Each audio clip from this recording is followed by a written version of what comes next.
ನಮಸ್ಕಾರ, ನಾನು ನಿಮ್ಮ ರಘು ಮಾತಾಡ್ತಾ ಇದ್ದೀನಿ.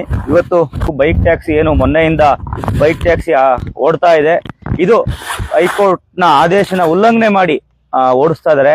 ಅವ್ರಿಗೆ ಏನೊಂದು 2-3 ದಿನದಲ್ಲಿ ಯಾವ ರೀತಿ ಉತ್ತರ ಕೊಡಬೇಕು, ಸರ್ಕಾರದ ಪರವಾಗಿ ಉತ್ತರನ ಕೊಡ್ಲಿಕ್ಕೆ ಆಗ್ಲೇ ಸರ್ಕಾರ ಎಲ್ಲ ರೆಡಿ ಮಾಡ್ಕೊಂಡಿದೆ. ನಾನು ಈ ಮೂಲಕ ಈ ಬೈಕ್ ಟ್ಯಾಕ್ಸಿ ಓಡಿಸ್ತಾ ಇರೋರ್ಗೆ ಹೇಳೋದು, ನೀವು ಈ ಬೈಕ್ ಟ್ಯಾಕ್ಸಿ ಅವರ ಕಂಪನಿಯವರ ಆಮಿಷ 3,000 ದುಡಿಬೋದು, 5,000 ದುಡಿಬೋದು ಅಂತೇಳಿ ನೀವು ಯಾರ್ಯಾರು ಲಾಗಿನ್ ಮಾಡ್ಕೋತಾ ಇದ್ದೀರಾ, ನಿಮ್ಮ ಪರ್ಮನೆಂಟ್ ಆಗಿ DL ಬಂದಾಗುವಂತ ಅವಕಾಶ ಹೆಚ್ಚಿನ ರೀತಿ ಇದೆ.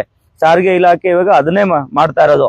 ಏನಂದ್ರೆ ನೀವು ಯಾರ್ಯಾರು ಪೂರ್ತಿ ಡೀಟೇಲ್ಸ್ ನ ತಗೋತಾ ಇದೆ ಕೋರ್ಟಿಗೆ ಕೊಡ್ಲಿಕ್ಕೆ, ಯಾರ್ಯಾರು ಅಕ್ರಮವಾಗಿ ಇಲಿಗಲ್ ಆಗಿ ಬೈಕ್ ಟ್ಯಾಕ್ಸಿ ಓಡಿಸ್ತಾ ಇದಾರೆ ಅವ್ರಿಗೆ ದಂಡ ಹಾಕ್ಲಿಕ್ಕೆ ಆಗ್ಲೇ ಶುರು ಮಾಡಿದೆ.